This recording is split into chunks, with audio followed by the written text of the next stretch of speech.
Hi, it's Cheese. Today I'm going to be doing a tutorial on how I color, going from grayscale to actually in color. So for this example, I'll just be making a simple circle with the circle tool, and I'll fill that in with like a medium-ish gray color. So I'm going to be using everyone's favorite, Timber, as an example here. So his skin tone's pretty light. And then I'm just going to go in and do some basic shading, rendering. Usually I'd start out with a sketch, and then I'd, blend away the sketch lines and kind of color it in.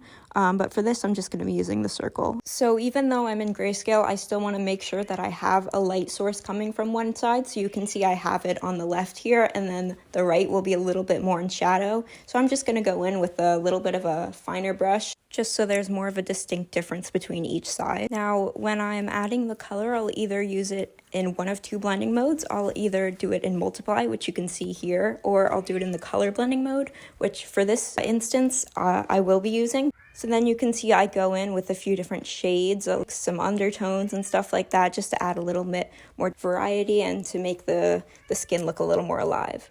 Also, apologies if there's meowing. My cat won't shut up. And once I'm done with that, I'm going to do a separate layer that has its own lighting, and I usually use the add glow mode because it's my favorite. So I'll just go in, do some simple lighting, and I'll do a lot at first and then go back and erase and kind of blend it out to make it a little more smooth.